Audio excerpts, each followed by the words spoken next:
So, if you have recently taken a walk down the sleep aisle in the pharmacy, you've probably seen that the aisles are inundated with a wide variety of sleep aids and sleep supplements, ranging from melatonin, magnesium, L-tryptophan, you name it, to the Z-quills and all sorts of things that promise you all kinds of things, right? And so these are what you call sleep aids. And in this episode, we're really going to talk about how to get your body to sleep naturally without sleep aids. Hi, everyone. I'm Dr. Funke Afolabi Brown. I'm the founder of Restful Sleep MD and the Restful Sleep Place. And our goal is single, to help you make sleep a thing so that you can thrive and reach your fullest potential. So now, what are sleep aids? Sleep aids, sleep supplements, these essentially are things that you take externally or exogenously to help augment or improve your sleep. And again, it can range from, the natural supplements to things like medications, to some of these medicines that may be used maybe for allergies like Benadryl and things like that, but has that side effect of making you drowsy. So there's such a wide range. And so my goal is not to focus on what type of sleep aid you're using. My goal is to help you to teach your body, or to help you to reestablish your sleep confidence, and to help you to understand that you can actually get to sleep naturally. So there are two fundamental things you want to understand to start. Let's build that right understanding, and then we'll be able to build from there. And this is that there are two mechanisms that regulate your sleep.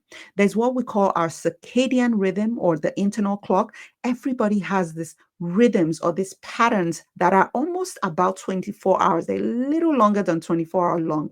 And that really regulates so many processes in our body, so many what we call physiologic processes, anywhere from, when to wake up and when to go to sleep, and when your blood pressure is at certain points, when your stress hormones and other hormones are increased, when to use the bathroom. All of those things are regulated by circadian rhythm. Now, one of the most common things we know is that circadian rhythm actually helps in regulating the process of your brain producing melatonin, which is the sleep hormone that helps you to know when to feel sleepy or when to actually go to sleep and then when to wake up. So at night, it is dark. Your brain gets signals, which then send signals to where the melatonin is produced. It's a place called the pineal gland. It's a very, very small structure in the middle of our brain that says, oh, it's dark. And then the melatonin is produced. And melatonin kind of cues your body to say it's time for sleep. And then in the morning, you've slept all night, hopefully. And then, with light, that process is turned off, and then the melatonin drops down, and then you start to feel alert. You're not as drowsy. So this whole process is so important in keeping your sleep wake cycle regulated. The second is what we call your sleep drive, or your homeostatic drive. And this is just that propensity to start to feel sleepy the longer you're awake. So in the morning, you just woke up, you're not sleepy. Hopefully, if not, if you're still sleepy when you wake up in the morning, we got to check that out, right? But in the morning, you wake up, you're not sleepy. And then over time, you start to build this sleep drive or sleep pressure over the course of the day till it's evening. And then you kind of fall asleep. These two processes regulate each other. I'm not going to get into too much detail, but it's important to understand it, because the basics, the foundation of how we get good sleep is reliant on these processes. So let's set the right foundation. I'm talking strategies right now. We're cutting to the chase, and we're going right in. The first is that I want you to set the right sleep schedule for you. So having a regular sleep wake schedule is so critical. It helps that circadian rhythm stay aligned, right? So make sure that even on the weekends, you have the same wake up, the same bedtime, and the same wake up time. I usually will give people a grace period of about 1 hour or so, but you don't want to like wake up at 6 a.m. during the week. And then on the weekends, you're waking up at 12 noon. Imagine what that will do with that 24-hour cycle. It doesn't even know when to start and when to end, right? So make sure you have a regular sleep wake cycle. The second thing I want you to do is expose yourself to light. Remember that mechanism in the morning. Light exposure really helps to dim down that melatonin production, and it helps to promote alertness. So within 30 minutes of your waking up, I want you to go after morning light, preferably outdoor light. Sometimes you may need a light box. Sometimes you may need just really very bright light depending on where you're living. So this is really, really important. And then in the evening, here's what I want you to do. I want you to start to avoid too much bright light. So maybe 1.5 hours or so, 2 hours before bed, you really want to start to dim the lights, right? You really want to start to cut back on the blue light exposure. And what that starts to do is to send signals to your brain to say, hey, it's probably time to start winding down. So this is really important.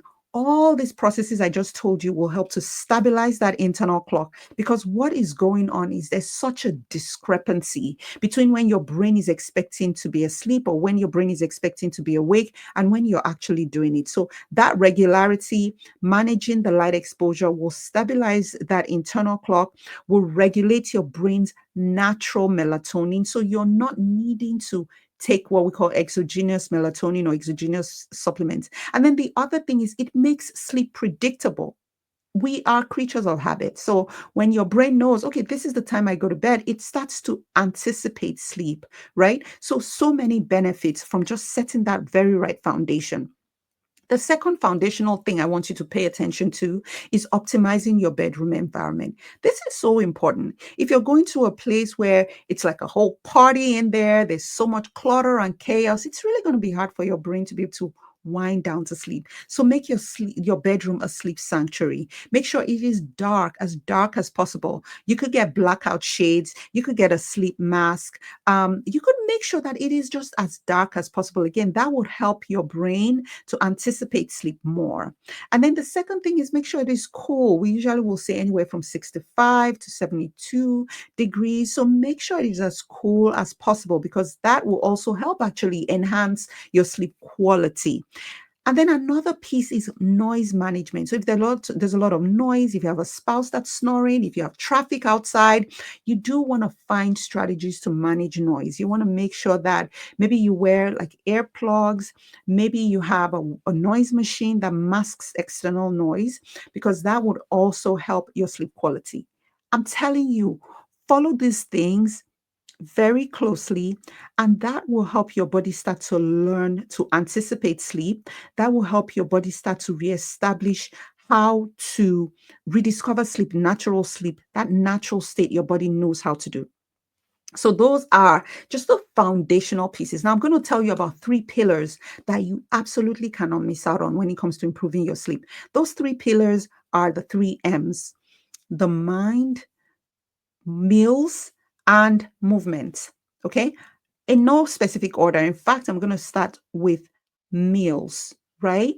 Meals and nutrition is so important. The things that we might be eating that might be disrupting our sleep, right? If you're eating something super spicy, you're eating something that's very heavy before bed, you're not going to sleep well, right? And you might feel hungry because you did not eat enough at bedtime. So it's a fine balance. So I'm saying eat, but don't eat too much because it might impact your sleep. So look for high protein foods. Look for foods that will give you a regular blood sugar level throughout the night. Look for foods that are enhanced in magnesium. Look for foods that are enhanced in tryptophan. So, for instance, maybe you had your dinner like 3 hours before bed, 2 or 3 hours before bed, which is ideal. You may feel hungry just before you hop into bed. Have a bedtime snack. I give you permission, but keep things within certain margins. So maybe a handful of nuts like almonds, maybe a small bowl of oatmeal, maybe some apple and some peanut butter, maybe some cheese slices, some turkey. All those things are examples of meals that you can incorporate into your bedtime routine while not jeopardizing your sleep with a big bowl of pasta or steak or something that's going to sit in your stomach and wake you up at night, right? So meals are very important. Pay attention to what you're eating. If you're also notice a pattern. If you see like, oh, wow, when I eat certain things, I don't sleep well, then please don't eat it or eat it much earlier in the day. It is that simple. You get the permission to do that. Avoid alcohol too close to bed. Listen, alcohol is such a sleep disruptor. It can help you fall asleep. It's a sedative, but it will worsen sleep apnea if you have snoring. It will make you have what we call REM rebound, where you start to have bizarre dreams. You wake up multiple times at night and you wake up in the morning with a hangover. And so I want you to pay attention. You don't want to drink alcohol, at least I would say 2 to 3 hours before bed. Another thing in terms of meals is caffeine. Caffeine is a stimulant. It might make you to feel alert during the day, but if you take caffeine, say late in the day, you're probably going to have issues with being able to stay asleep. So really here is what I recommend. By 1 to 2 p.m., be done with your caffeine. If you're needing caffeine so much, you got to get checked out. Something is going on with your sleep, right? And so those are the things I would say pay attention, the big things I would say you want to pay attention to when it comes to your meals. The second is movement. In terms of physical activity, get active again within an hour or so of waking up. You really want to make sure you're physically active as much as possible. If you can't fit it in early in the day, please do it in the middle of the day, do it in the evening. But here's the thing, you want to avoid intense exercise just before bed. So that 2 hour window before bed, you should be winding out, not getting your heart rate in the 200s, right? So find that balance. Movement increases your sleep quality, it increases your sleep drive, it helps in boost your mood, and it decreases anxiety. So really incorporate it as part of your daily routine. So that's the second M. The third M is the mind management. Oh my goodness, this is huge.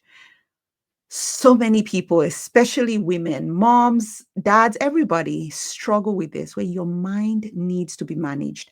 Listen, if you don't have periods during the day where you've been able to kind of sit with your thoughts to say, where am I? How am I feeling?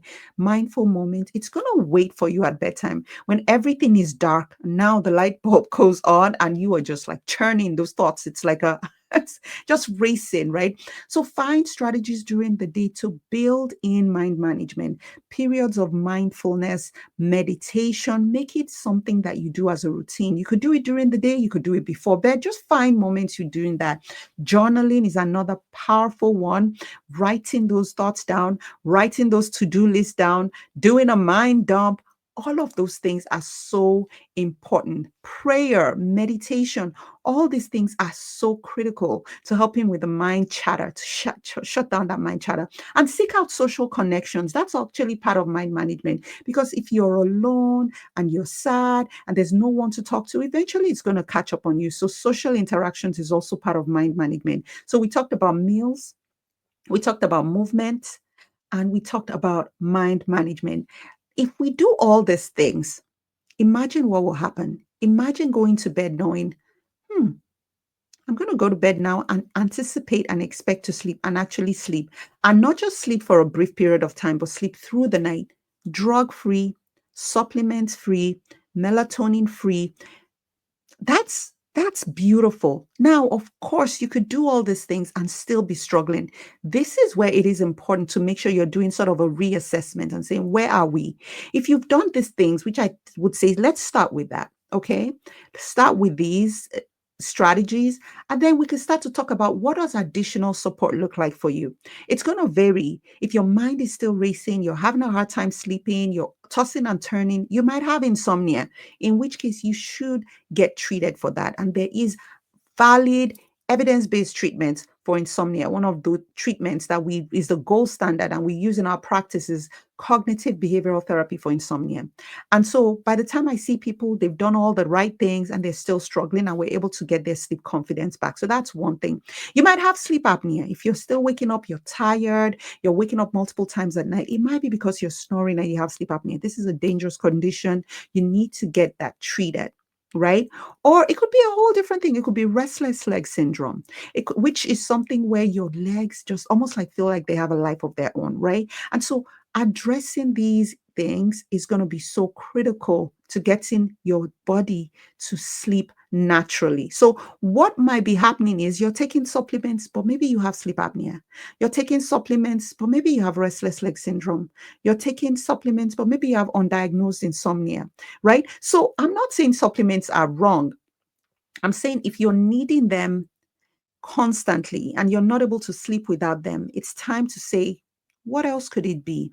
And so imagine a time where you're no longer dependent on supplements, where you're able to go to sleep, stay asleep, wake up feeling refreshed and restored and ready to take on your day like a champ.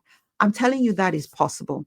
And we're here to support you on that journey. So if you're at a point where you're like, okay, I think I need to get this sleep thing right, then give us a call at the Restful Sleep Place. We'll be more than happy to help you. And then if you're like, well, I want to just dabble a little bit more, you could grab a copy of our book. It's called Beyond Tired, a sleep physician's guide to solving your child's sleep problems for good. It sounds like it's only for kids, but I assure you it's also for parents, especially moms. I have a beautiful chapter completely dedicated to moms in there. So you want to get a copy from Amazon. And it's been amazing talking to you today, learning about supplements, how you can go to sleep without dependence on supplements. If you are in a situation where you've been on supplements for a while, here's what I recommend. Speak with your primary care doctor, speak with your doctor, your prescribing doctor, so that you can find a way to tailor yourself off in a way that's safe for you. Remember, I'm a sleep doctor, but I'm not your sleep doctor, and you deserve the care that you deserve. So I hope this has been great. If it has, share this episode with someone else. Let me know in the comments what you're going to do differently. And until next time, I hope you rest well.